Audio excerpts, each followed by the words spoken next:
and early across 2000 and so, are the mind control projects and the satanic ritual abuse projects to help people who've been through that. And the number of times when people have been through satanic ritual abuse and all the rest of it, that they talk about in reptilian terms about what they experienced. And these were some pictures drawn by someone who went through satanic ritual abuse of the kind of things that she remembers from what happened in the rituals. And again, the reason the therapist sent these to me, with the person's permission, of course, was because she was constantly drawing reptilian imagery, because that's what she experienced in the ritual.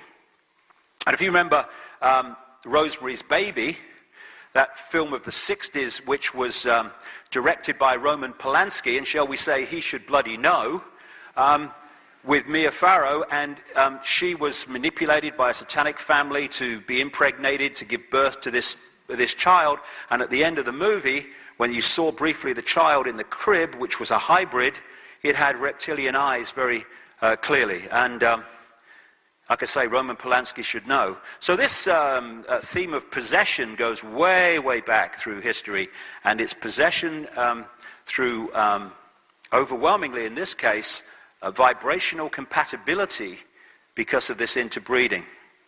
There you go. Good old tone. So, they're talking about him being the first president of Europe now. Crikey, it gets worse, doesn't it? Mr. Fake Smile, Mr. Fake Emotion. One of the things I've noticed about these people, and when I was in the Green Party years ago in Britain, I saw a number of British politicians close up, and you see their dark eyes, and you see something else. Their eyes and their face don't talk the same language, as I call it. You know, it's funny how people are famous or infamous for their massive smile, like Obama and Blair. But when you see the big smile, look at the eyes. Hillary Clinton's a classic. The big smile, the eyes never smile. Cold, steely eyes. But what's behind these people? Just a touch, vibrationally, out of human sight, behind the painted smile. This guy, Ted Heath, he was Prime Minister of Britain from 1970 to 1974. He was the guy that signed us into the European Union. Major person involved in the Bilderberg Group and various other things. And I wasn't into any of this stuff at the time. I was a national spokesman for the British Green Party. And I was asked to go and speak on this election program on Sky News years ago, back in the 80s, 89 it was. And I arrive, and the lady takes me into this makeup room, and we go through the door, and it appears to be empty. She says, someone will be along in a minute, and walks out. So I sit down in the chair, I'm looking at the mirror, and I catch someone just to my right. And I look across, and it's this bloke who'd just been interviewed on the program, and he was sitting there waiting to have the makeup taken off. So, you know, cheery bloke. I said, oh, all right, mate, nice to meet you, nice to meet you. And no word was spoken by this guy in the entire experience. He sat there looking at the mirror, and when I said hello, he turned his chair, and he looked at me. A very strange look. His head never moved once he turned it. Then his eyes started at the top of my head. I went slowly down my body, real slowly, to my feet, and then went back again, and then turned and looked at the mirror. And all I could say, looking back, he was scanning me. The thing was, though, when he was scanning me and I was looking at him, all his eyes, whites as well as everything else, went completely black. And what I've found since is a few things. First of all, this guy was seriously into Satanism, was a major Satanist in Britain, and child abuser. I put it in my books while he's dead now, but I put all this in my books while he was alive.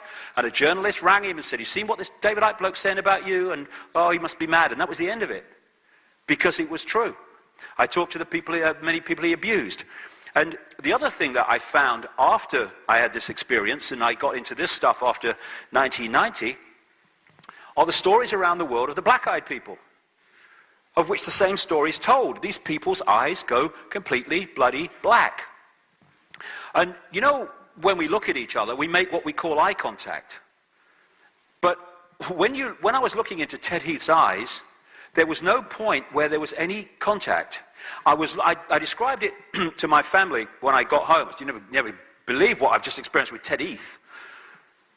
I said to them, it was like looking into two black holes. There was no point where there was a contact. And what I understand now, I was looking through the physical human energy field into that which was behind him, that which you never see.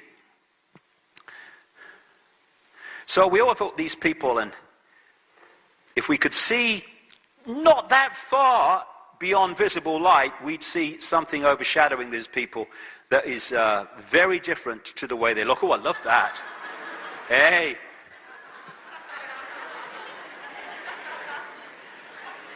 They say a picture tells 1,000 words, don't they? Oh, yes. And that's the other thing. And, what are the British royal family famous for? Emotionless behavior towards their offspring and stuff. And you find that a lot with these, not always. And again, I'd throw this away, but the thing that I've more and more begun to kind of understand, or at least go in that direction, seeking more understanding, is that because we live in a digital reality on one level, you've seen these adverts, where the digital adverts now, where they put in famous actors from the past, from movies, and they put them in with modern actors in adverts and stuff. They don't do it so much now, but a few years ago it was very popular. And the real best ones, you can hardly tell the bloody difference, even at that level of technology. The level we're talking about in terms of the reality and the manipulation of the reality is light years beyond anything that we have here. And they talk about sentient programs in the Matrix, and the woman in the red dress who appears to be absolutely like everyone else, but is actually just a digital insert. More and more that I understand this, I'm sure there are vast numbers of digital inserts around, and I think a lot of them are these people, actually, that are just vehicles for these other entities just outside of human sight to run this reality. And it seems to me there are three types. There are those that are digital implants. There are those people in the world who are conscious and have the potential to connect to consciousness, but are stuck in mind, which I talked about earlier. And there are those, and thank goodness they're an increasing number as this awakening goes on, who actually are in this reality, but are connecting to levels of awareness beyond it. And that's where the change lies. Oh, Neil Haig knocked this out as a bit of a joke. The red dress bloodlines of the digital implants, maybe. This guy, Carl Sagan, what time is it? We're obsessed with time. Oh, I'm not doing too bad.